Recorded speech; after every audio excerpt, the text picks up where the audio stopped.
Hello everyone, कैसे हो आप लोग? क्या हाल चाल? सब ठीक? तो आज हम लोग चैप्टर 2 यानी कि reproduction in lower and higher animals के एक्सरसाइज क्वेश्चंस को कंप्लीट करने वाले हैं। तो आज के इस सेशन में आप अपने टेक्स्ट बुक के पीछे आ जाइए।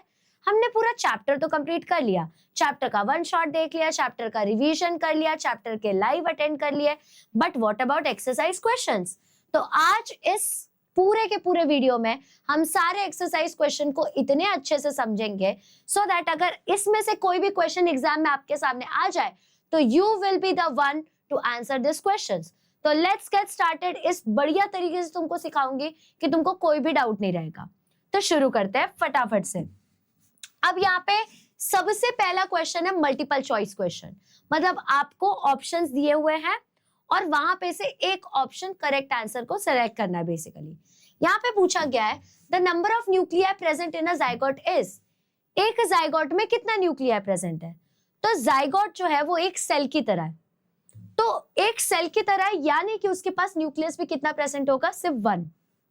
ओके, जाइगोट जो होता है वो डिप्लॉइड जरूर होता है, बट इट डजंट मीन कि वो दो न्यूक्लियस का बना हुआ है, एक ही न्यूक्लियस। अब आदमी बड़ा हो जाए छोटा हो जाए, उसकी आत्मा तो एक ही है ना, something like that. Next, which of these is the male reproductive organ in human? आप ऑप्शन देख सकते हो, उसमें से सिर्फ टेस्टिस आपको मिलेगा जो कि मेल रिप्रोडक्टिव ऑर्गन की तरह काम करता है, इसलिए option C is the correct answer. Next question पूछा गया है अटैचमेंट ऑफ एम्ब्रियो। एम्ब्रियो जो अटैच हो रहा है यूटेरस के वॉल से, एम्ब्रियो पूरा बन चुका, फिर वो अटैच हो रहा है यूट्रस के वॉल से, उसको हम लोग क्या कहते हैं? तो उस अटैचमेंट को बेसिकली इम्प्लांटेशन कहा जाता है। ठीक है, इसलिए D is the correct answer. Next question, rupturing of follicles. ये जो फॉलिकल्स टूटते हैं और जो डिस्चार्ज मतलब गंदगी निकलती है एग में से, उसका नाम क्या है? तो उसको ही हम लोग ओव्यूलेशन कहते हैं। 14th डे पे ये होता है। अगर ये फॉलिकल्स रप्चर हो गए तो बेसिकली अंदर से oocyte बाहर आता है जो कि स्पर्म के साथ फ्यूज हो जाता है। ठीक है, तो इस प्रोसेस को बेटा ओव्यूलेशन कहते हैं। इसको सर्कल कर लेना क्योंकि यू माइट गेट कंफ्यूज्ड। आप लोग, मैंने काफी बच्चों को देखा कॉर्पस लूटियम लिख देते हैं वो लोग, अगर ऑप्शंस नहीं है तो। ठीक है, तो इसलिए फटाफट से करेक्ट आंसर लिख लो और सर्कल कर दो क्योंकि थोड़ा कंफ्यूजिंग क्वेश्चन है ये। Next question, in human female the fertilised egg gets implanted in uterus after about what which time? मतलब ह्यूमन फीमेल के अंदर में फर्टिलाइज एग जो है वो इम्प्लांट हो रहा है, बट कितने टाइम के बाद? ऑप्शन है 7। अभी मतलब 4 ऑप्शन है, उसमें से यही सबसे करेक्ट आंसर है कि 7th डे ऑफ फर्टिलाइजेशन के बाद होता है। मतलब अभी अभी सेक्सुअल इंटरकोर्स हुआ तो इमीडिएटली इम्प्लांट नहीं हो जाएगा, 7 डेज मिनिमम लगेंगे। ठीक है, नेक्स्ट है यहाँ पे the technique of obtaining test tube baby is called. अगर एक कपल इनफर्टाइल है and they are not able to do sexual intercourse और उसके थ्रू अगर बेबी नहीं हो रहा, मतलब sexual intercourse is not leading to copulation, not leading to fertilisation, तो तब इन विट्रो फर्टिलाइजेशन करना पड़ता है, यानी कि टेस्ट ट्यूब बेबी प्रोड्यूस करना पड़ता है। टेस्ट ट्यूब बेबी क्या है? तो मेल का स्पर्म ऑलरेडी बाहर आइसोलेट कर लिया है, उसको फीमेल के एग के अंदर डायरेक्टली डाला जाता है, मतलब बीच का प्रोसेस पूरा स्किप हो गया और उसके बाद में वो जो एम्ब्रियो है उसको उठा के मदर के बॉडी के अंदर इम्प्लांट कर दिया जाता है, फिर पूरा प्रोसेस नेचुरल रहता है। ठीक है, अब ये टेक्निक का नाम क्या है बेटा? In vitro fertilisation. Next question है which labelled part represents acrosome. अब आपको ना वहां पे एक स्पर्म का डायग्राम दिया हुआ है और वहां पे उसके हेड के ऊपर ऐसे लेबल किया हुआ है, तो बोला है कि क्या इसमें से मतलब कौन सा पार्ट एक्रोसोम का है, मतलब ऐसे दिया हुआ है ABCD, तो तुमको उसमें से बताना ऊपर वाला जो पार्ट है, ऐसा कैप जैसा जो पार्ट है वो एक्रोसोम देता है। ठीक है, नेक्स्ट यहाँ पे सेंटेंस है presence of beard in boys, मतलब लड़कों को जो दाढ़ी होती है वो किस वजह से होती है? तो obviously it is because of secondary sexual character. Female में ब्रेस्ट डेवलपमेंट होता है, हिप एनलार्ज होता है, मेन में बियर्ड डेवलप हो जाता है, आर्मपिट्स के अंडर में हेयर आ जाते हैं, गोनाड्स के ऊपर हेयर आ जाते हैं, तो ये सब क्या हो जाता है? एक सेकेंडरी सेक्सुअल कैरेक्टर हो जाता है। ठीक है, अब आगे बढ़ेंगे। अब थोड़े क्वेश्चंस वगैरह देखते हैं फटाफट से। आंसर इन 1 सेंटेंस है, मतलब ये आपको 1 मार्क्स के लिए आता है, तो इसमें अगर आप एक ही लाइन में लिख देंगे तो भी चल जाएगा। क्वेश्चन पूछा गया है कि एक फीटस और एक एम्ब्रियो के बीच का क्या डिफरेंस है ना? तो देखो, जब एम्ब्रियो डेवलपिंग ऑर्गेनिज्म मतलब देखो एम्ब्रियो क्या होता है, बेसिकली एक डेवलपिंग ऑर्गेनिज्म है जो कि 8 वीक के फर्टिलाइजेशन के बाद डेवलप ही होते जा रहा है, जहां पे फीटस जो है ये एक डेवलपिंग ऑर्गेनिज्म है 9th वीक से अंटिल बर्थ। मतलब एम्ब्रियो 8वें वीक तक रहता है प्रेगनेंसी के फर्टिलाइजेशन के बाद, और यहाँ पे जो फीटस होता है वो 9वें वीक से शुरू होता है बर्थ तक। एक 8वें महीने एक 8वें वीक तक है और एक 9वें वीक से बर्थ तक रहता है। ये सबसे बड़ा डिफरेंस है। नेक्स्ट पूछा गया है कि भाई पाथवे बता दो कि स्पर्म यूरेथ्रा तक कैसे जा रहा है। तो सबसे पहले सेमिनिफेरस ट्यूब्यूल के अंदर में स्पर्म बनना शुरू होता है, फिर रेटिटेस्टिस में स्पर्म जाता है, फिर वो वासा इफ्रेंशिया से लेके जाता है और वो एपिडाइडाइमिस में डाल देता है। 6.5 मीटर तक अब ये स्पर्म जो है वो ट्रैवल कर चुका है। अब गया वास डिफरेंस में, वास डिफरेंस से गया इजैकुलेटरी डक्ट में। इजैकुलेटरी डक्ट में सारे लोग अपना सिक्रीशंस डालते हैं सो दैट स्पर्म मोटाइल बन पाए, स्पर्म मूव कर पाए, स्पर्म को एनर्जी मिल पाए, और फिर इजैकुलेटरी डक्ट से सीधा यूरेथ्रा में चला जाता है, क्योंकि urethra is the common place between जहां से यूरिनेशन होता है एंड वही सेम जगह से जो इजैकुलेशन है वो भी होता है। ठीक है, नेक्स्ट क्वेश्चन पूछा गया है कि कौन से ग्लैंड कंट्रीब्यूट करते हैं फ्लूइड्स को अगर सीमेन बनाना है तो। ठीक है, अब बेटा ये क्वेश्चन आंसर्स आपको एकदम फटाक से कब क्लिक होंगे, जब आपने वन शॉट देखा होगा या आपने लाइव अटेंड किया होगा। तो क्वेश्चन आंसर्स तभी देखने का जब आपने कुछ लाइव अटेंड किया हो, नहीं तो ये सब ऊपर से जाएंगे। अब जैसे ये मैंने पूरा आउटलाइन बताया, ये पाथवे बताया, बच्चों को समझेगा जिनने लाइव अटेंड किया है या फिर उन्होंने वन शॉट अटेंड किया। बट अगर आप फर्स्ट टाइम देख रहे हो ये चैप्टर और तब आप ये देख रहे हो तो आप कंफ्यूज हो जाओगे, इसलिए पहले चैप्टर देख के आ जाओ। ठीक है, अब कौन सा ग्लैंड कंट्रीब्यूट करता है सीमन को बनाने के लिए। अब देखो सीमन जो है इट इज 95% तुम लोगों का सेमाइनल फ्लूइड और 5% स्पर्म होता है। बेसिकली फ्रुक्टोज और स्पर्म का कॉम्बिनेशन है। तो सेमाइनल फ्लूइड बनता कैसा है, तो देखो सेमाइनल वेसिकल, प्रोस्टेट ग्लैंड और बल्बो यूरेथ्रल ग्लैंड जिसको काउपर्स ग्लैंड भी कहते हैं, ये तीनों ग्लैंड मिलके सीमन में कंट्रीब्यूट करते हैं। ये तीनों मिलके सीमन बनाते हैं, पूरा 95% क्रिएट करते हैं। नेक्स्ट क्वेश्चन पूछा है ऐसा एंडोक्राइन ग्लैंड का नाम बताओ जो कि इन्वॉल्व है सेक्स कैरेक्टरिस्टिक्स को मेंटेन करने के लिए मेल्स के अंदर। वेरी इजी, बेसिकली कौन से सेक्सुअली कैरेक्टर जो सेकेंडरी सेक्सुअल कैरेक्टर्स है उसको मेंटेन करने के लिए कौन रिस्पॉन्सिबल होगा, तो टेस्टिस ही ऐसा एक एंडोक्राइन ग्लैंड है जो कि रिस्पॉन्सिबल है मेल के कैरेक्टरिस्टिक्स को एक तरीके से मेंटेन करके रखने के लिए, क्योंकि टेस्टिस ही क्या प्रोड्यूस करता है, testosterone, and testosterone is the male hormone, है ना। अब नेक्स्ट क्वेश्चन देखेंगे कि कहां पे फर्टिलाइजेशन और इम्प्लांटेशन होता है। Where does fertilisation and implantation occur. अब देखो फर्टिलाइजेशन जो है वो एम्पुलरी इस्थमिक जंक्शन में होता है। मतलब ये जो आप लोगों का ऐसा होल्ड करने वाला कॉपर्स ग्लैंड वाला एरिया है, तो इस जगह पे होता है। ठीक है, इस जगह पे होता है। यहाँ ये जगह होता है एम्पुला और इस्थमस के बीच में, इसलिए यहाँ पे क्या लिखा है, it occurs in between ampullary and isthmic junction of Fallopian tube. Fallopian tube के यहाँ पे रहता है। ठीक है, यहाँ पे इम्प्लांटेशन कहाँ पे होगा, यूट्रस में। फर्टिलाइज वहां हो गया, बाद में उसको पुश किया जाता है यूट्रस के अंदर, क्योंकि यूट्रस एक प्रॉपर स्पेस है। अपना जो फैलोपियन ट्यूब है उसमें कोई स्पेस ही एग्जिस्ट नहीं करता है ना। नेक्स्ट क्वेश्चन पूछा गया है कि एक्सटर्नल जेनिटेलिया ऑर्गन्स बता दो, जेनाइटल ऑर्गन्स बता दो फीमेल के अंदर। तो जैसे पहला हो गया मॉन्स प्यूबिस, बाहर का दिखता है, हैरी थोड़ा सा रहता है। फिर अगर लेग्स को स्प्रेड करके ऊपर से देख रहे हो तो सबसे ऊपर का जो लिप प्रेजेंट होता है दैट इज लेबिया मेजोरा। बेटा मैंने डायग्राम बनाया, जरा उससे देखना। फिर उसके अंदर मतलब ये आउटर लिप्स है। ठीक है, ये आउटर लिप्स है, अंदर का जो लिप्स है उसको क्या कहते हैं, लेबिया माइनोरा। ठीक है, लिप्स जैसा स्ट्रक्चर होता है इसलिए लिप्स बोल रही हूँ। ऊपर में मतलब देखो ऐसा कुछ स्ट्रक्चर होता है। ठीक है, ऊपर में ऐसा क्लिटोरिस प्रेजेंट रहता है और हाइमन जो होता है वो ऐसे ऊपर में एक कवरिंग देके रखता है। हाइमन एक पतला सा मेम्ब्रेन होता है जो कि एक तरीके से बोलते हैं ना बीच में अड़चन क्रिएट करता है पीनस को एंटर करने से पहले। बट ये हाइमन जरूरी नहीं है कि पीनस के ही थ्रू टूटे, ये ऐसे भी टूट सकता है। ठीक है, तो it is not restricted to that. ये एक्स्ट्रा एक्टिविटीज करने से जैसे कि साइकिलिंग, रनिंग, उस सब से भी ये टूट सकता है। ठीक है, तो it is not like that कि शी इज नॉट वर्जिन, इसके वजह से उसका हाइमन ब्रेक नहीं हुआ, ब्लीडिंग नहीं हुआ, not like that. Every person is different, सबका बॉडी अलग तरीके से रिएक्ट करता है। नेक्स्ट क्वेश्चन, हमको डिफरेंस बताना है ब्लास्टुला और गैस्ट्रुला के बीच में। क्या होता है यहाँ पे ब्लास्टुला, क्या होता है यहाँ पे गैस्ट्रुला, वो बताना है। तो देखो ब्लास्टुला जो होता है ये हॉलो बॉल होता है, ये खोखला बॉल होता है बहुत सारे सेल्स का, जहाँ पे गैस्ट्रुला जो है उसके पास जर्म लेयर्स है, मतलब इसके पास एक्टोडर्म, मेसोडर्म, एंडोडर्म तीनों है। तो ये सबसे बड़ा डिफरेंस होता है बैस्टुला मतलब ब्लास्टुला और गैस्ट्रुला के बीच में। दूसरी बात, what is the difference between embryo and zygote? Embryo और जाइगोट के बीच का क्या डिफरेंस है? अभी हमने देखा, फिर से देखते हैं। जाइगोट जो होता है ये सिंगल सेल्ड फर्टिलाइज्ड एग होता है, सिंगल सेल्ड है बेसिकली, ठीक है।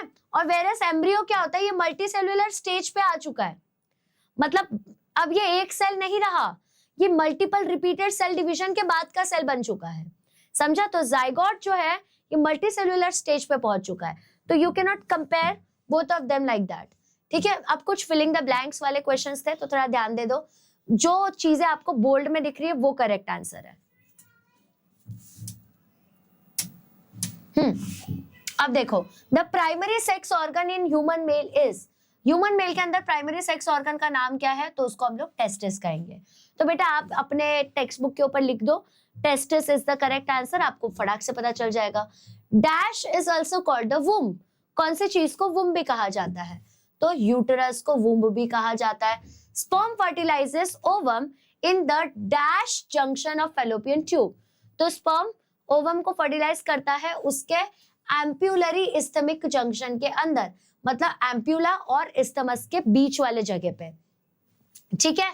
The disc like structure which helps in transfer of substance and from the foetus body is called as dash.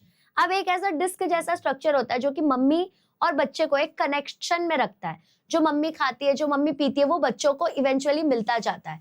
तो वो स्ट्रक्चर का नाम क्या है? प्लेसेंटा, जो कि आफ्टर बर्थ डॉक्टर्स को रिमूव करना पड़ता है, ठीक है। इसलिए ऐसा कहा जाता है कि बर्थ देने के बाद भी मदर्स को बहुत ज्यादा पेन होता है उस टाइम पे भी, क्योंकि प्लेसेंटा रिमूव करना रह चुका है।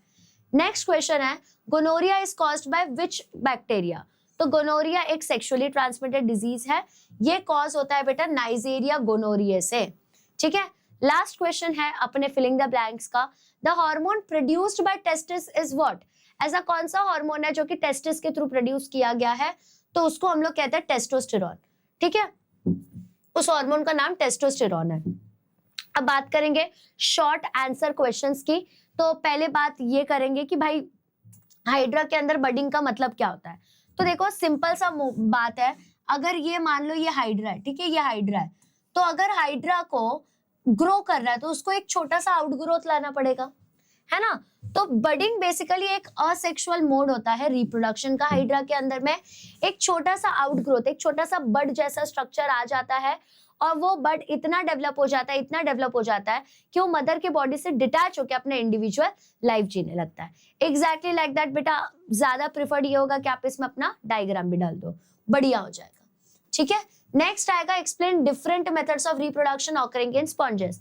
अब स्पॉन्जेस मतलब लोअर ग्रुप ऑफ एनिमल्स है, तो मतलब पॉरीफेरा में बिलोंग करता है लोअर ग्रुप ऑफ एनिमल्स। तो ये लोग भी क्या करेंगे, दोनों मेथड फॉलो करते हैं, असेक्सुअल भी और सेक्सुअल भी। असेक्सुअली बडिंग करते हैं, मतलब आउटग्रोथ के थ्रू नया इंडिविजुअल बनाना।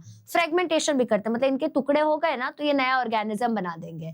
गेम्यूल फॉर्मेशन करते हैं, मतलब अंदर ही अंदर बड बनाते जाते हैं अनफेवरेबल कंडीशन में, और जैसी कंडीशन सब भली चंगी हो जाती है, फेवरेबल हो जाता है, तो इनका जो गेम्यूल है वो फुट जाता है, और एक एक छोटे छोटे जो उसके अंदर में स्पोर्स थे वो एंटायर न्यू ऑर्गेनिज्म बना देते हैं। अब नेक्स्ट है बेटा अपना सेक्सुअल रिप्रोडक्शन। तो ज्यादातर स्पॉन्जेस जो होते हैं जो सेक्सुअल रिप्रोडक्शन कर रहे हैं वो हर्माफ्रोडाइट्स होते हैं। हर्माफ्रोडाइट्स का मतलब जिसके पास दोनों जेंडर, दोनों सेक्स प्रेजेंट है, ठीक है। अब फर्टिलाइजेशन के वजह से क्या होता है, लार्वा फॉर्म होता है, जिसके वजह से बेसिकली वो एक एडल्ट स्पॉन्ज में डेवलप हो जाते हैं, ठीक है। तो fertilisation results in the formation of a larva, basically ये लार्वा बना देते हैं, और लास्ट में क्या हो जाता है, ये एक स्पॉन्ज का फॉर्मेशन दिखाने लगते हैं, ठीक है। नेक्स्ट है कि भाई बता दो आईवीएफ क्या होता है। तो बेटा आईवीएफ का मतलब होता है in vitro fertilisation. In vitro fertilisation एक असिस्टेड रिप्रोडक्टिव टेक्नोलॉजी है, मतलब यहाँ पे तुम्हें असिस्टेंस लगेगी एक डॉक्टर की, क्योंकि इनफर्टाइल थे कपल्स, तो बेसिकली इसके थ्रू हम लोग जो इनफर्टाइल कपल्स है उनको चाइल्ड का सुख प्रोवाइड करवा सकते हैं। ओवम को निकाला जाता है फीमेल में से ओवम को निकाला जाता है, और स्पर्म को निकाला जाता है मेल के अंदर, कलेक्ट किया जाता है और फिर उसको बॉडी के बाहर लैब के कंडीशन में फर्टिलाइज करवा दिया जाता है, बेसिकली फ्यूजन करवा दिया जाता है। फिर वो जो फर्टिलाइज एग है वो धीरे धीरे डेवलप होते जाता है एम्ब्रियो के अंदर। वही फर्टिलाइज एग क्या करेगा, धीरे धीरे एम्ब्रियो के अंदर में डेवलप होते जाएगा और ये एम्ब्रियो फिर ट्रांसफर हो जाएगा यूट्रस के अंदर उस फीमेल के। ये एम्ब्रियो क्या करेगा, ये ट्रांसफर होते जाएगा उस फीमेल के यूट्रस के अंदर और फिर वो फर्दर डेवलपमेंट दिखाना शुरू कर देगा।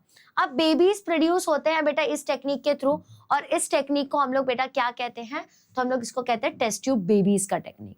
ठीक है, तो दिस इज योर आईवीएफ, जो कि हमने डिटेल में अपने लेक्चर्स में भी कमेंट पढ़ा हुआ है। नेक्स्ट क्वेश्चन है, comment on any two mechanical contraceptive methods.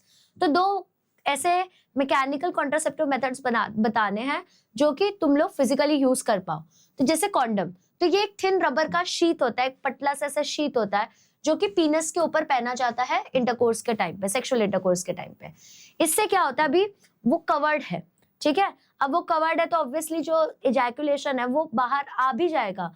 मान लो इजैकुलेट हो भी क्या गलती से, तो सीमन बाहर नहीं आ पाएगा, कॉन्टैक्ट नहीं हो पाएगा, जिसकी वजह से कॉन्टैक्ट नहीं हुआ अगर स्पर्म और ओवम में तो ऑब्वियसली फर्टिलाइजेशन नहीं होगा, प्रेगनेंसी अवॉइड हो जाएगी। नेक्स्ट होता है कॉपर टी। लिटरली ये जो शेप होता है ना, ऐसे टी शेप का दिखता है, एक्चुअली दिखता है, ठीक है। तो ये इंसर्ट किया जाता है यूट्रस के अंदर, बट कॉन्डम को तुम डायरेक्टली मेडिकल से बाय कर सकते हो, कॉपर टी को नहीं कर सकते। यहाँ पे मेडिकल प्रोफेशनल की जरूरत लगती है इंसर्ट करने के लिए। ये फर्टिलाइजेशन प्रिवेंट करता है और इम्प्लांटेशन को भी प्रिवेंट करता है।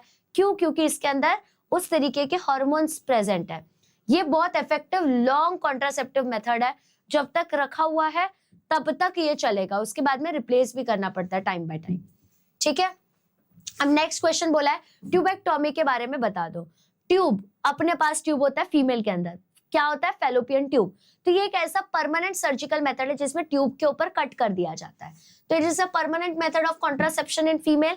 ये सर्जिकल प्रोसीजर है जिसके अंदर आपके फैलोपियन ट्यूब्स को कट करके टाई कर देते हैं। अब फैलोपियन ट्यूब ही कट हो गया तो फिर यहाँ पे फर्टिलाइजेशन होगा, इन्हें स्पर्म और ओवम मिल ही नहीं पाएगा, क्योंकि फैलोपियन ट्यूब में ही तो ओवम मिल रहा था, एग मिल रहा था, तो वो मिल ही नहीं पाएंगे। अगर स्पर्म और ओवम नहीं मिल पाएंगे तो फर्टिलाइजेशन नहीं होगा। और ये बहुत ज्यादा इफेक्टिव बर्थ कंट्रोल मेथड है।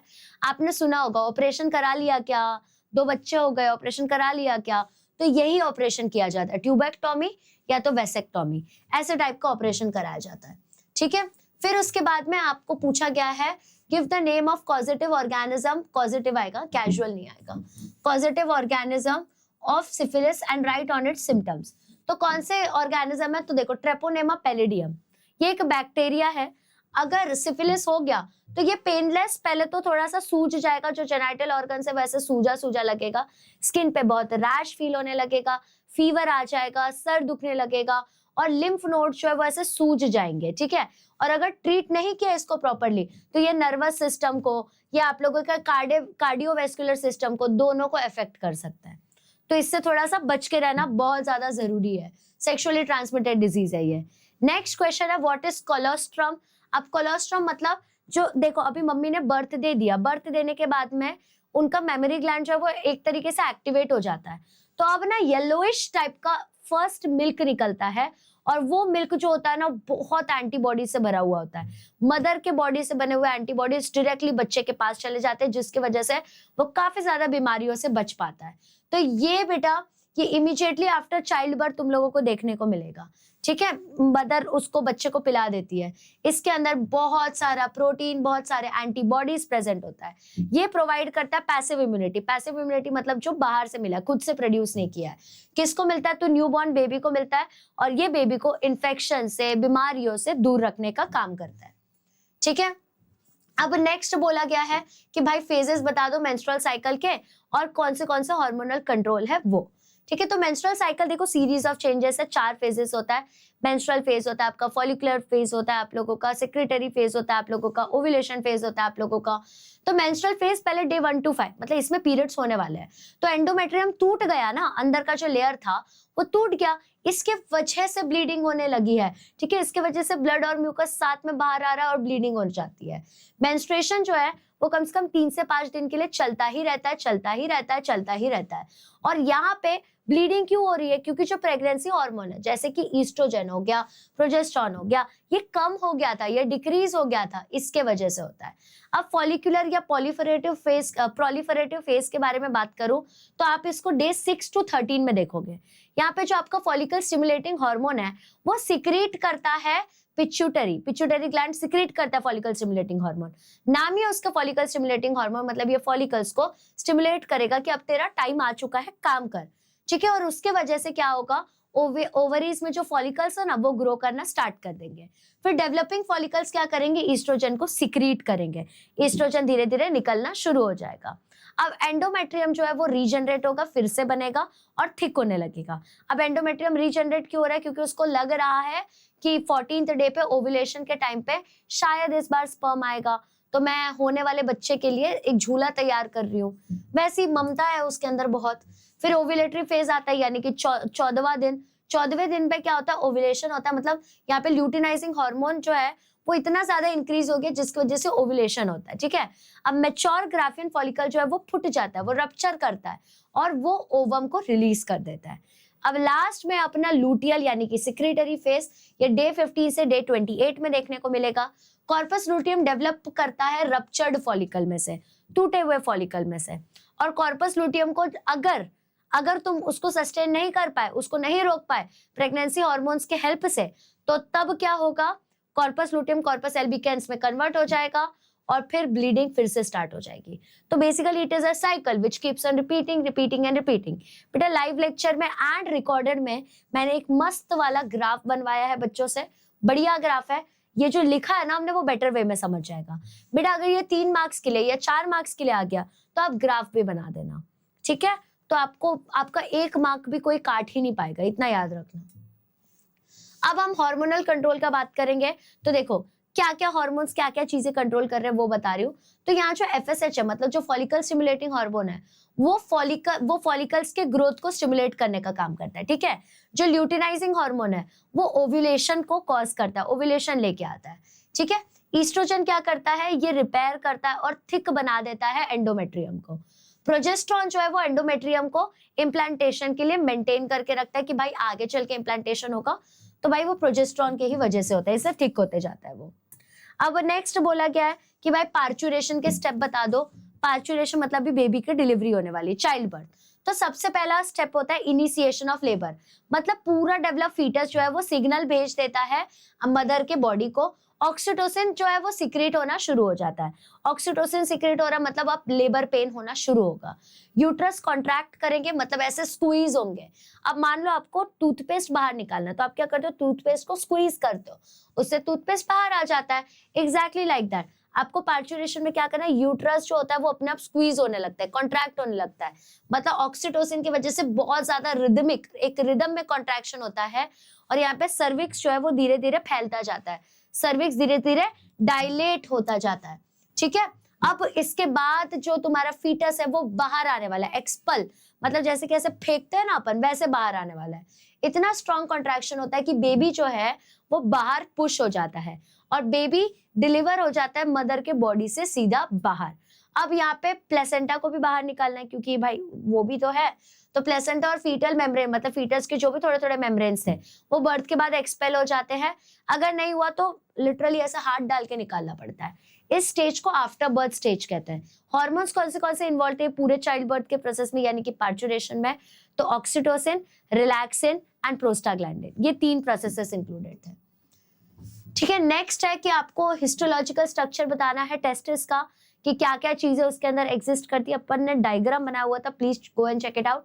ये टेस्टिस देखो बेटा, याद रखना ये फाइब्रस कवरिंग से एनक्लोज्ड है, उससे भरी हुई है, जिसको हम लोग ट्यूनिका एल्बुजिनिया कहते हैं। अब ट्यूनिका एल्बुजिनिया जो होते हैं ये टेस्टिस को 200 से 300 लोब्यूल्स में, ऐसे छोटे छोटे लोब्यूल्स में डिवाइड करके रखते हैं। अब ये लोब्यूल्स के अंदर में कम से कम 1 to 3 सेमिनिफेरस टिब्यूल्स प्रेजेंट होता है, और सेमिनिफेरस टिब्यूल्स ही जो है वो आपके स्पर्म को बनाने का काम करते हैं। सेमिनिफेरस टिब्यूल के ऊपर में फिर जर्माइनल एपिथेलियम का लेयर होता है, और जर्माइनल एपिथेलियम के अंदर में स्पर्मेटोजेनिक सेल होता है और सर्टोली सेल होता है। मतलब एक नर सेल है और एक स्पर्म सेल है। तो नर सेल के अंदर में स्पर्म चला जाता है और फिर वो एक्टिवेट हो जाता है मूव करने के लिए। नेक्स्ट की बात करूं तो स्पर्मेटोजेनिक सेल्स जो होते हैं वो स्पर्मेटोजोआ बनाने का काम करते हैं, और सर्टोली सेल्स नरिशमेंट देते हैं, सपोर्ट देते हैं, क्योंकि अगर स्पर्म को नरिशमेंट या सपोर्ट नहीं दिया वो आगे मूव ही नहीं कर पाएंगे। अब बेटा ये सेमिनिफेरस टिब्यूल के बीच में जो चीजें प्रेजेंट होती है उसको लेडिक सेल्स कहते हैं। लेडिक सेल्स टेस्टोस्टेरोन को सिक्रीट करने का काम करते हैं, तो बहुत इंपॉर्टेंट फंक्शन है उसका भी। ये इसका मेन फंक्शन क्या है, स्पर्म को प्रोड्यूस करना और टेस्टोस्टेरोन सिक्रीट करना, बेसिकली आदमी बनाए रखने का इसका सबसे बड़ा काम है, सबसे बड़ा हाथ है आई वुड से। अब आपको स्ट्रक्चर ऑफ ब्लास्टुला को डिस्क्राइब करना है, तो देखो ब्लास्टुला जो है ये आपके मोर्यूला से बना है, ठीक है। कैसे, तो सेल्स को रीअरेंज किया गया था यहाँ पे। ये एक खोखला स्पेरिकल स्ट्रक्चर है, it is a hollow spherical structure, और यहाँ पे जो कैविटी प्रेजेंट है ना ये ब्लास्टोसील के अंदर, मतलब सील मतलब स्पेस, उसके अंदर प्रेजेंट होती है। यहाँ पे सेल्स जो होते हैं वो एक तरीके से सराउंड करके रखे हुए ब्लास्टोसील को, और उसको हम लोग ब्लास्टोमियर कहते हैं। मैमल्स में ब्लास्टुला को हम लोग ब्लास्टोसिस्ट कहते हैं, ठीक है। और ब्लास्टोसिस्ट के अंदर में एक आउटर ट्रोफोब्लास्ट लेयर है जो कि बार बार एग्जाम में पूछा जाता है, एक इनर सेल मास है, एक ट्रोफोब्लास्ट है जो कि हेल्प करता है इम्प्लांट करने के लिए बेबी को, और अंदर का सेल मास है जो कि एम्ब्रियो में डेवलप होता है। आप देख सकते हैं खाली स्ट्रक्चर देख रहे हो, है ना।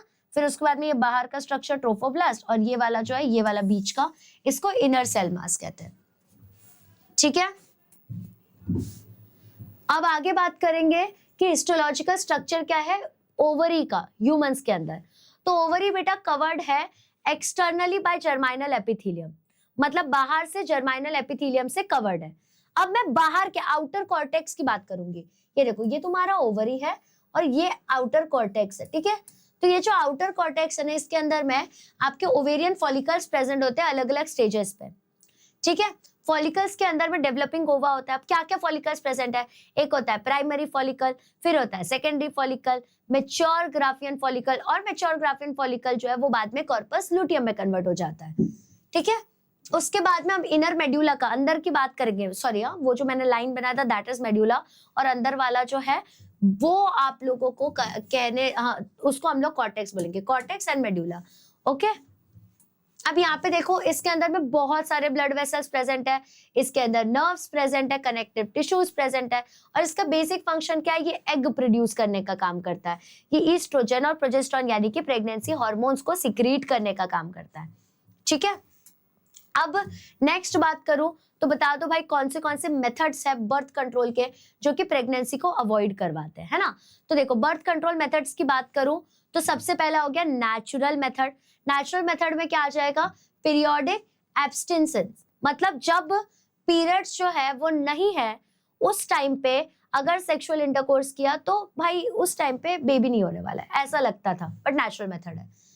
तो अब ये पीरियोडिक एब्सेंटेंस कब आएगा, जब एक मदर फीड कर रही है बच्चे को, उस टाइम पे ये होता है। तो ये थोड़ा सा कैलकुलेशन मिस्टेकन भी हो सकता है, इसलिए अवॉइड करना चाहिए। दूसरा होता है विथड्रॉल मेथड, मतलब जैसे ही इजैकुलेशन होने वाला है इमीडिएटली इजैकुलेशन के थोड़ी देर पहले पुल आउट कर लेना, that is withdrawal method. But इसके भी हाई चांसेस है कि प्री इजैकुलेटरी फ्लूइड रहे और उसके वजह से दिक्कत हो सकती है, पापा मम्मी बन सकते हो तुम लोग फिर। और तीसरी चीज होती है लैक्टेशनल अमेरिया, जो मैंने आपको पहले ही बता दिया कि फीडिंग अगर नहीं कर पा रहे, मतलब फीडिंग कर रही है मम्मी, बेबी को मिल्क पिला रही है, उस टाइम पे उसको वो फर्टिलाइज नहीं कर सकती है एग को, ऐसा ही लगता है। और इसके बाद में तुमने ऑब्जर्व किया होगा कि बच्चे के बीच में 1-2 साल का ही सिर्फ गैप है, दैट इज द रीजन क्योंकि नेचुरल मेथड्स अप्लाई किया। दूसरा होता है बैरियर मेथड। बैरियर मेथड मतलब बीच में कोई तो खड़ा हो चुका है बेसिकली, ठीक है। तो इसके अंदर क्या क्या आ जाएगा, जैसे कॉन्डम्स आ जाएगा, डायफ्राग्राम्स आ जाएगा, सर्वाइकल कैप्स आ जाएगा। तो ये तीनों एक बैरियर की तरह एक्ट करते हैं जो स्पर्म को और ओवम को मिलने नहीं देते, ठीक है। नेक्स्ट है इंट्रा यूटेरिन डिवाइसेस, जिसको आईयूडीज भी कहते हैं। इसका एग्जांपल आपका कॉपर टी आ जाएगा, कॉपर 7 आ जाएगा, और मल्टीलोड 375। तो ये सारे हार्मोन रिलीज करने वाले आपके पास यू कैन से डिवाइसेस है, और बेसिकली ये लोग क्या करते हैं, जो स्पर्म है उसको इतना वीक कर देते हैं कि वो फर्टिलाइज ना कर पाए। नेक्स्ट होता है कुछ हार्मोनल मेथड, जैसे ओरल कॉन्ट्रासेप्टिव पिल्स, आपने आई पिल देखा होगा वो। नेक्स्ट होता है इंजेक्टेबल, इंजेक्शन के थ्रू कॉन्ट्रासेप्टिव्स देना। सर्जिकल मेथड्स का बात करूं तो भाई परमानेंट मेथड है ये, तो वास्ट डिफरेंस को कट कर देना इज वेसेक्टोमी, और फेलोपियन ट्यूब को कट कर देना इज ट्यूबेक्टोमी, ठीक है, अब बता दो कौन से गोल्स है प्रेजेंट आरसीएच प्रोग्राम के अंदर। तो आरसीएच का मतलब होता है reproductive and child health care programme. तो बेटा ये प्रोग्राम अवेयरनेस क्रिएट करता है रिप्रोडक्टिव हेल्थ के बारे में। ये मैटरनल मोर्टेलिटी रेट को कम करता है, मतलब मम्मी जो है वो बर्थ देने के बाद बहुत ज्यादा मर जाती थी क्योंकि उनकी केयर नहीं की जाती थी, तो उनके मरने के रेट को भी कम किया गया। साथ में अगर प्रॉपर केयर नहीं किया गया तो न्यूबॉर्न बेबी के मरने के चांसेस बहुत ज्यादा होते हैं, क्योंकि अलग अलग इन्फेक्शन लग सकता है, उनको कुछ भी हो सकता है। तो इन्फेंट मोर्टेलिटी रेट को भी कम किया गया आरसीएच प्रोग्राम के अंदर। साथ में एक फैमिली प्लानिंग बताया गया, क्योंकि इतना ज्यादा इंडिया का पॉपुलेशन हो चुका है कि उसको कंट्रोल करने के लिए गवर्नमेंट को बीच में इंटरवीन करना पड़ेगा। साथ में एसटीडीज अवॉइड करवाते, क्योंकि उनको बताया जाता है कि अगर विदाउट कोई भी कॉन्ट्रासेप्टिव मेथड के सेक्सुअल इंटरकोर्स होगा तो it might lead to sexually transmitted diseases. ठीक है, ये मेक श्योर करते हैं कि सेफ मदरहुड के प्रैक्टिसेस लिए जाए, चाइल्ड हेल्थ केयर और न्यूट्रिशन को इम्प्रूव कर पाए, और साथ में पॉपुलेशन को स्टेबलाइज कर पाए। तो ये सबसे ज्यादा इंपॉर्टेंट क्वेश्चन भी है और सबसे इंपॉर्टेंट चीज भी है। ठीक है, अब आगे देखो बेटा, पूछा गया है कौन से हार्मोन्स इन्वॉल्व है पार्चुरेशन के लिए, मतलब ऐसे कौन से हार्मोन्स इन्वॉल्व है जिसके वजह से चाइल्ड का बर्थ हो पाता है। सबसे पहला हार्मोन है ऑक्सीटोसिन। ऑक्सीटोसिन जो है ये एक्चुअली बच्चा रिलीज करवाता है। जब बच्चे को लगता है कि अब वो पूरा रेडी हो चुका है तो वो मम्मी के बॉडी को सिग्नल देता है, और मम्मी का बॉडी क्या करता है, ऑक्सीटोसिन रिलीज करता है। ऑक्सीटोसिन जो है ना कॉन्ट्रैक्शन लाता है, और इसके वजह से यूट्रस जो है ऐसे स्क्वीज इन होने लगता है। फिर उसके बाद में रिलैक्सिन आता है। अब जो सर्विक्स होता है वो इतना छोटा सा होता है, तो सर्विक्स से इतना बड़ा बेबी का 10 to 15 सेंटीमीटर का हेड कैसे बाहर आएगा। तो बॉडी ऐसा ब्यूटी क्रिएट करता है कि रिलैक्सिन की वजह से वो जो एरिया है वो थोड़ा सा रिलैक्स हो जाता है, फैल जाता है। तो पेल्विक के जो लिगामेंट्स है और सर्विक्स है वो ऐसा एक्सटेंड हो जाता है, बड़ा हो जाता है। फिर प्रोस्टाग्लैंडिन आता है, वो क्या करता है, यूट्रस के कॉन्ट्रैक्शन को और बढ़ा देता है। ये जो कॉन्ट्रैक्शंस हो रहे हैं ना, इसको लेबर पेन कहा जाता है। फिर ईस्ट्रोजन आएगा, वो यूट्रस का सेंसिटिविटी और बढ़ा देगा ऑक्सीटोसिन के लिए। इसका मतलब वो यूट्रस को और ज्यादा अधीन कर देगा और ज्यादा स्लेव बना देगा ऑक्सीटोसिन का। मतलब भाई तुझे सिर्फ ऑक्सीटोसिन का भी सुनना है, तो और कॉन्ट्रैक्शन होने लगता है। इतना कॉन्ट्रैक्शन होता है कि बेबी बाहर एक्सपेल आउट हो जाता है। तो बेसिकली 4 हार्मोन्स सबसे ज्यादा रिस्पॉन्सिबल है, oxytocin, relaxin, prostaglandin and oestrogen. ठीक है, ये सबसे ज्यादा इंपॉर्टेंट है। अब दूसरी बात कि कौन सा, मतलब क्या क्या फंक्शंस है मेल एसेसरी ग्लैंड्स के। तो मेल एसेसरी ग्लैंड्स में सेमाइनल वेसिकल, प्रोस्टेट ग्लैंड और बल्बोयूरेथ्रल ग्लैंड, ये तीनों ग्लैंड्स प्रेजेंट है। इसका फंक्शन क्या है, सेमाइनल वेसिकल्स। ठीक है, तो देखो ये सेमाइनल वेसिकल्स का फंक्शन बताओ, तो इनका काम ही होता है सीमेन बनाने के लिए फ्लूइड बनाना। ठीक है, ये एनर्जी प्रोवाइड करते हैं स्पर्म्स के लिए। प्रोस्टेट ग्लैंड का बात करूं तो ये अल्कलाइन फ्लूइड लाते हैं, क्योंकि अब जो फीमेल का रिप्रोडक्टिव ट्रैक्ट है ना वो एसिडिक होता है, एक्सट्रीम एसिडिक। तो वहां पे अगर स्पर्म अल्कलाइन नहीं होगा तो कंडीशन न्यूट्रलाइज नहीं होगा और स्पर्म वही के वही मर जाएगा। इसके वजह से अल्कलाइन होता है वो फ्लूइड, अल्कलाइन फ्लूइड सिक्रीट होता है सो दैट कंडीशन न्यूट्रलाइज हो जाए, है ना। तो it neutralises the acidity in the reproductive tract of female. Okay, अब उसके बाद में बल्बोयूरेथ्रल ग्लैंड का बात करो तो ये सेम टाइप का ग्लैंड जो है फीमेल में भी होता है। इसके वजह से म्यूकस क्रिएट होता है सो दैट जब सेक्सुअल इंटरकोर्स हो रहा है तो एक तरीके से लुब्रिकेशन रहे, तो ये लुब्रिकेट कर देता है यूरेथ्रा को और पेनिस को। ठीक है, और ये एसिड, जो एसिडिक यूरिन ट्रेसेस है उसको भी एक तरीके से न्यूट्रलाइज कर देता है। ओवरऑल फंक्शन क्या है, सेमाइनल प्लाज्मा बनाना, स्पर्म को रेडी करना, नरिश करना और स्पर्म के ट्रांसपोर्ट को फैसिलिटेट करना, यानी कि कैरी आउट कराना बेसिकली। ओके, अब मैं बात करूंगी कि कैपेसिटेशन का मतलब क्या होता है और उसका इंपॉर्टेंस क्या है। कैपेसिटेशन एक ऐसा प्रोसेस है जहां पे स्पर्म्स जो है उनको एबिलिटी आ जाती है ओवम को फर्टिलाइज करने की, क्योंकि जब वो मेल के अंदर से फीमेल में आता है तब तक वो रेडी नहीं रहते फर्टिलाइज करने के लिए। उसको फीमेल का बॉडी कैपेसिटेट करवाता है, उसको रेडी करवाता है। तो बेसिकली कैपेसिटेशन में क्या होता है, स्पर्म की मोटिलिटी यानी कि मूव करने की कैपेसिटी बढ़ जाती है। वो एक्रोसोम रिएक्शन उसका शुरू हो जाता है। एक्रोसोम रिएक्शन मतलब वो जो हेड के ऊपर एक होता है ना उसका एक्रोसोम का हार्मोन, वो बेसिकली हेल्प करता है पेनिट्रेट वगैरह करने के लिए। ये स्पर्म को बेसिकली हेल्प करेगा अब एग के अंदर घुसने के लिए, और फिर फर्टिलाइजेशन पॉसिबल हो जाएगा। अगर कैपेसिटेशन फीमेल का बॉडी नहीं कर पाया तो स्पर्म जो है वो सिर्फ एक मूविंग सेल की तरह रह जाएगा। तो ये प्रोसेस, ये मेथड, ये स्टेप बहुत ज्यादा इंपॉर्टेंट है अगर सक्सेसफुल रिप्रोडक्शन करना है तो। ठीक है। अब लॉन्ग आंसर क्वेश्चन की बात करती हूँ बेटा, आपको यहाँ पे बताना है कि कौन से पार्ट्स मेल रिप्रोडक्टिव सिस्टम के हैं, उसके डायग्राम्स के through, testis, vas deferens, epididymis, seminal vesicle, prostate gland and penis, इन सब का डायग्राम हमने बनाया हुआ है। डायग्राम वहां से रेफर कर लो। ठीक है, मुझे ये जो वीडियो है वो एकदम छोटी सी बनानी है, सो दैट आप लोग, मुझे पता है एग्जाम के टाइम ये देखोगे तो तुम्हारा टाइम ज्यादा वेस्ट ना हो, इसकी वजह से आप सामने में रखो अपना डायग्राम्स और उससे रिफर करते चलो। तो अभी पहले मैं उसका मीनिंग बता देती हूँ। तो देखो, मेल रिप्रोडक्टिव सिस्टम के अंदर में कुछ चीजें होती है, जैसे primary sex organ, obviously testis होगा, कुछ एसेसरी डक्ट्स होते हैं, कुछ एसेसरी ग्लैंड्स होते हैं, और कुछ एक्सटर्नल जेनिटेलिया प्रेजेंट है। अब सबसे पहले टेस्टिस देख लेते हैं। बेटा टेस्टिस जोड़ियों में होता है, पेयर ऑफ टेस्टिस प्रेजेंट होता है स्क्रोटम के अंदर। स्क्रोटम के अंदर इसलिए है क्योंकि टेम्परेचर को रेगुलेट कर पाए, क्योंकि बॉडी से 2 से 3 डिग्री सेल्सियस कम टेम्परेचर चाहिए होता है। फिर ये क्या करते हैं, ये स्पर्म को प्रोड्यूस करते हैं और हार्मोन प्रोड्यूस करते हैं जिसका नाम है टेस्टोस्टेरोन। ओके, एपिडाइडाइमिस का बात करूं तो एकदम कॉइल्ड ट्यूब होता है जो कि हर टेस्टिस के अंदर प्रेजेंट होता है। ये बेसिकली उसको सेमिनिफेरस ट्यूब्यूल से बाहर लेके आ जाता है। ठीक है, स्पर्म्स मैच्योर होते हैं, स्टोर होते हैं, 6 मीटर का बड़ा सा ट्यूब है ये। फिर वास डिफरेंस आया तो ये एपिडाइडाइमिस से ही निकल के आता है। ये क्या करता है, स्पर्म को यूरेथ्रा के तरफ ट्रांसपोर्ट करने का सबसे बड़ा काम करता है। सेमाइनल वेसिकल का बात करूं तो बेटा ये जोड़ियों में च्युइंगम के शेप में होता है, यूरिनरी ब्लैडर के पीछे। ये फ्रुक्टोज रिच फ्लूइड देता है, और जो सेमाइनल वेसिकल है वो सबसे 60% कंट्रीब्यूशन देता है सीमन बनाने का। मतलब सबसे बड़ा हाथ इसी का है सीमन बनाने में। अब मैं प्रोस्टेट ग्लैंड का, मतलब ये पूरा डायग्राम यहीं पे आ गया एक तरीके से।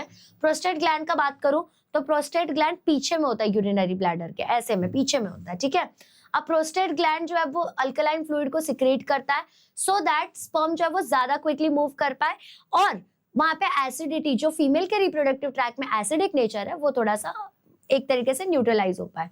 पेनिस का बात करूंगी तो ये एक्सटर्नल कॉपुलेटरी ऑर्गन होता है मेल का। इसके थ्रू मेल जो है वो कॉपुलेट कर सकते हैं फीमेल के साथ। ये सीमन को ट्रांसफर करता है फीमेल रिप्रोडक्टिव ट्रैक्ट के अंदर। ठीक है, इसका काम क्या है, सीमन को ट्रांसफर करना। ओके, अब उसके बाद में इसका फंक्शन क्या है मेल रिप्रोडक्टिव सिस्टम का, तो स्पर्म्स बनाना, टेस्टोस्टेरोन सीक्रेट करना, और नरिशमेंट और ट्रांसपोर्ट करना बेसिकली आपके स्पर्म्स का। ठीक है, ठीक है, ठीक है, ठीक है। अब आगे देख लो कि फीमेल रिप्रोडक्टिव सिस्टम भी अपन डिस्क्राइब कर ही लेते हैं। तो अगर मैं फीमेल रिप्रोडक्टिव सिस्टम का बात करूं तो उसके अंदर ओवरीज प्रेजेंट होता है, फैलोपियन ट्यूब होता है, यूट्रस होता है, सर्विक्स होता है, वजाइना होता है, एंड एक्सटर्नल जेनिटेलिया होता है। अगर मैं ओवरीज का बात करूं तो ये भी जोड़ियों में प्रेजेंट होता है। You have pair of ovaries जो कि पेल्विक कैविटी के अंदर प्रेजेंट है, मतलब ये वाले कैविटी के अंदर प्रेजेंट होता है। ये ओवा यानी कि एग प्रोड्यूस करता है, फीमेल गैमेट प्रोड्यूस करता है, और फीमेल हार्मोन्स को भी प्रोड्यूस करता है। कौन से फीमेल हार्मोन्स, तो बेटा ईस्ट्रोजन और प्रोजेस्टेरोन को सीक्रेट करने का काम करते हैं। अब फेलोपियन ट्यूब का बात करूं तो इसको ओविडक्ट भी कहा जाता है। ये क्या करता है, ये ओवा को ट्रांसपोर्ट करता है ओवरी से यूट्रस के अंदर।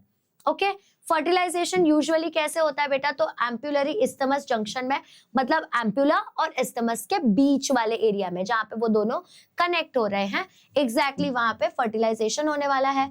यूट्रस का बात करूं तो ऐसा मस्कुलर ऑर्गन होता है, थिक वॉल से बना हुआ, और यहीं पे इम्प्लांटेशन होता है और एम्ब्रियो का डेवलपमेंट भी होता है। सर्विक्स जो है ये ऐसा लोअर नैरो पोर्शन होता है यूट्रस का, मतलब ऐसे ये जो नीचे वाला पोर्शन है जिसमें ऐसा लगता है कि अब रास्ता कम हो चुका है, छोटा हो चुका है, ये वजाइना में सीधा ओपन हो जाता है। अब वजाइना क्या है, तो ये मस्कुलर कैनाल है, एक कुएं की तरह है, एक गड्ढे की तरह होता है ये इसका काम ही होता है स्पर्म को रिसीव करना और बर्थ कैनाल की तरह एक्ट करना, वहीं से बर्थ भी होता है बेटा। एक्सटर्नल जेनिटेलिया यानी कि वल्वा, वल्वा के अंदर में आप लोग मॉन्स प्यूबिस देखोगे, लेबिया मेजोरा मतलब एक्सटर्नल जेनिटेलिया, और लेबिया माइनोरा मतलब अंदर में जो दिखता है, और ऊपर में हेड जैसा दिखता है क्लिटोरिस। क्लिटोरिस के अंदर में पीनस जैसे इरेक्टाइल टिश्यू होते हैं, इसलिए क्लिटोरिस में सिमिलर फंक्शन करता है, इरेक्शन दिखाता है वो, जो कि उतना ज्यादा विजिबल नहीं है। अब ये रहा आप लोगों का पूरा फीमेल रिप्रोडक्टिव सिस्टम का डायग्राम, आप इसके थ्रू अंडरस्टैंड कर सकते हो। देखो सर्विक्स कैसे वजाइना के अंदर ओपन हो रहा है, वैसा फंक्शन क्या है, तो ओवा प्रोड्यूस करेंगे यानी कि फीमेल गैमेट प्रोड्यूस करेगा। ये फर्टिलाइजेशन और इम्प्लांटेशन के लिए हेल्पफुल भी है, ये डेवलप करता है और नरिश करता है फीटस को। तो ये पूरा ममतामयी काम जो है वो मम्मी का ही बॉडी करने वाला है। ठीक है, अब अपन बात करने वाले हैं कि फर्टिलाइजेशन एग्जैक्टली कैसे होता है। बेसिकली जिसने ये चैप्टर का भी ये देख लिया ना एक्सरसाइज क्वेश्चन, उसको सारी चीजें याद आ जाएंगी उसने कैसे कैसे क्या क्या पढ़ी थी। तो देखो प्रोसेस ऑफ फर्टिलाइजेशन का बात करूं तो फर्टिलाइजेशन जो होता है ये फ्यूजन है मेल और फीमेल गैमेट्स का सो दैट जाइगोट बना पाए। अब यहाँ पे प्रोसेस ऑफ फर्टिलाइजेशन देखते हैं तो सबसे पहले होता है इंसेमिनेशन। इंसेमिनेशन का मतलब क्या होता है, कॉपुलेशन के टाइम पे यानी कि सेक्सुअल इंटरकोर्स के टाइम पे सीमन जो है वो वजाइना के अंदर जाता है, दैट इज इंसेमिनेशन। इतना ही काम मेल करने वाला है, आगे सारा फीमेल करेगी। फिर स्पर्म ट्रांसपोर्ट करेगा, मतलब स्पर्म ट्रैवल करने वाला है, सर्विक्स, यूट्रस, फिर फैलोपियन ट्यूब। क्यों फैलोपियन ट्यूब में जाएगा, क्योंकि एम्पुला इस्थमिक रीजन में उसका जो एग है, उसकी जो साथीदार है वो उसका वेट कर रही है। फिर अब होगा कैपेसिटेशन। कैपेसिटेशन मतलब स्पर्म्स केपेबल हो चुके फर्टिलाइज करने के लिए, ठीक है। अब एक्रोसोम रिएक्शन होगा, मतलब ये एंजाइम ऐसा रिएक्ट करेगा सो दैट वो एक तरीके से पेनिट्रेट, घुस पाए एग के अंदर, ठीक है, वैसा पेनिट्रेट करने का काम करेगा। फिर अब गैमेट्स फ्यूज हो जाएंगे क्योंकि पेनिट्रेट हो चुका है। एक मिनट, सो सॉरी। तो यहाँ पे एक स्पर्म जो है वो ओवम के अंदर एंटर करेगा और प्लाज्मा मेम्ब्रेन जो है स्पर्म और ओवम का उसके अंदर भी एंटर कर जाएगा। तो बेसिकली एक तरीके से यहाँ पे फ्यूजन हो चुका है, ठीक है। सो सॉरी, हाँ। अब जाइगोट का फॉर्मेशन होगा क्योंकि फ्यूजन तो हो चुका है। जब फ्यूजन हो जाता है तो next step leads to formation of zygote. तो यहाँ पे मेल और फीमेल का प्रोन्यूक्लियाई फ्यूज हो जाता है, मिल जाते हैं ये लोग, ठीक है। अब डिप्लॉइड जाइगोट जो है वो बन जाता है यानी कि 2n, क्योंकि n + n = 2n। तो इन लोगों का क्रोमोसोम नंबर भी रिस्टोर हो गया। क्या सिग्निफिकेंस है, तो देखो मैंने क्या बोला, ये डिप्लॉइड क्रोमोसोम जैसे ही आता है ना उसकी वजह से क्रोमोसोम का नंबर एक तरीके से रिस्टोर हो जाता है, क्योंकि फादर के साइड से भी 23 क्रोमोसोम्स गए थे, मदर के साइड से भी 23 क्रोमोसोम्स गए थे। उसको 46 बनाने का काम कौन करता है, फर्टिलाइजेशन, ठीक है। अब इसके बाद में एम्ब्रियोनिक डेवलपमेंट भी होता है ये फ्यूजन के वजह से, और साथ में जेनेटिक कैरेक्टरिस्टिक्स भी बन के आते हैं ऑफस्प्रिंग के, क्योंकि मदर का डोमिनेंट है कि डैड का डोमिनेंट है, वो सब चीज चेक करके, ठीक है। अब इसके बाद में आप लोगों को ये एक्सप्लेन करना है कि भाई क्या प्रोसेस है जाइगोट का, कैसे जाइगोट बनता है मॉड्यूला स्टेज में से। अब देखो जाइगोट जो है वो मॉड्यूला में मतलब बेसिकली ट्रांसफॉर्म कर रहा है, तो वो ऑकर हो रहा है एक रिपीटेड माइटोटिक डिवीजन के वजह से। अब ये बार बार डिवाइड होते जा रहा है तो उसको ही हम लोग क्लीवेज कहते हैं। इतना ज्यादा डिवाइड होगा कि बीच में ऐसे बड़ी सी होल हो जाती है। तो सबसे पहली बात होगी फॉर्मेशन ऑफ जाइगोट। तो यहाँ पे फर्टिलाइजेशन जो है ना ये प्रोड्यूस करेगा एक सिंगल सेल डिप्लॉइड जाइगोट को, एक ही सिंगल सेल का डिप्लॉइड जाइगोट प्रोड्यूस करेगा। अब फर्स्ट क्लीवेज होगा, इसमें क्या होगा, पहला जो जाइगोट है ना वो 2 ब्लास्टोमियर्स में डिवाइड हो जाएगा बेसिकली। फिर उसके बाद में सब्सिक्वेंट क्लीवेजेस देखने को मिलेगा, मतलब और सारे तुमको ऐसे कट्स देखने को मिलेंगे। तो यहाँ पे 2 सेल स्टेज जो है वो 4 सेल का स्टेज बन जाता है, ठीक है। 4 सेल स्टेज जो है वो 8 सेल का स्टेज बन जाता है, और सेल डिवीजन जो है ये फटाफट फटाफट फटाफट फटाफट फटाफट होते रहता है, कंटिन्यूअसली होते रहता है, ओके। अब इसके बाद में मॉड्यूला का फॉर्मेशन होता है, मतलब कुछ क्लीवेजेस के बाद एक ऐसा मोटा सा बॉल बन जाता है 8 से 16 सेल का, और यहाँ पे फॉर्म हो जाता है, ठीक है। इसी स्टेज को बेटा मॉड्यूला कहते हैं। क्या क्या कैरेक्टरिस्टिक है मॉड्यूला के, तो सेल्स को आप लोग ब्लास्टोमियर कहोगे। इसमें यहाँ पे कोई साइज इंक्रीज नहीं हो रहा, मतलब बेसिकली मलबरी देखा आप लोगों ने, वो छोटे छोटे दिखते हैं, एग्जैक्टली वैसा मॉड्यूला भी दिखता है। अब मॉड्यूला धीरे धीरे यूट्रस की तरफ मूव करता है फैलोपियन ट्यूब से कि अब मुझे इम्प्लांट कर दो। तो इस सारे चीज का कंक्लूजन अगर मैं बताऊं तो जाइगोट जो है ये मल्टीपल माइटोटिक डिविजन्स के थ्रू जाता है, जिसके वजह से एक सॉलिड मल्टीसेलुलर मास बन जाता है, जिसको हम लोग मॉड्यूला कहते हैं। और बाद में यही चीज ब्लास्टोसिस्ट में डेवलप हो जाती है, ठीक है। Later this thing is developed into blastocyst, ठीक है। आई होप आप लोगों को सारी चीज एकदम बढ़िया तरीके से समझ चुकी है। पूरा का पूरा एक्सरसाइज क्वेश्चंस मैंने आप लोगों को करा दिया है बेटा। इसका आप लोगों को पीडीएफ पे मिल जाएगा। बाय द वे आप ये जितने लेक्चर्स देख रहे हो, you are watching this under Sankalp batch. Sankalp batch is a free batch for 12th standard students. आप लोग इस बैच को वेदांतु के एप्लीकेशन पे भी एक्सेस कर सकते हो, वहां पे आपको वेद एआई के वंडरफुल फीचर्स भी मिलेंगे, ठीक है। अब आप अगर यहाँ पे देखेंगे तो आप लोगों के लिए एक डेडिकेटेड सीईटी का बैच बनाया गया जिसको मौर्या बैच कहते हैं। उसका प्राइस इज जस्ट 3000 रुपीज, जिसके अंदर में आपको डेडिकेटली सीईटी का बढ़िया तरीके से पढ़ाया जाएगा, सो दैट फर्स्ट स्टेप में आपका सीईटी क्लियर हो जाए, ठीक है। ऑल्सो वी हैव सबसे बेस्ट बुक्स जिसका नाम है एमएचटी सीईटी तत्व बुक्स। ये books one of the best and finest books है सीईटी प्रिपरेशन के लिए। If you have these 4 books in your hand, you will be pro, you will definitely get 99 percentile. आप price देख सकते हैं, 1800 में 4 बुक्स आ रहे बेटा। बाकी पब्लिकेशन कंपेयर कर लो, उस कंपेयर में तो बहुत ही सस्ते बुक पड़ रहे हैं। एंड हमने पर्सनली ये बैठ के बनाया है, तो it is very special. Okay, and this is a wonderful news for you. This is IVSAT, that is instant Vedantu scholarship admission test.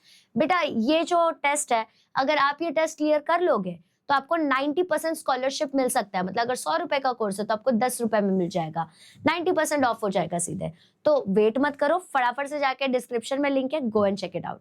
ठीक है, also these are our offline centre. आप हमारे ऑफलाइन सेंटर को विजिट कर सकते हो अगर आपको हमें ऑफलाइन ज्वाइन करना है। Thank you so much for watching till the and. आपको कुछ भी डाउट रहा तो आप मुझे कमेंट करके बता सकते हो। इसकी लिंक जो है, ये नोट्स की लिंक आपको डिस्क्रिप्शन में मिल जाएगी। Thank you so much, all the best, bye bye. बढ़िया रिवाइज करना।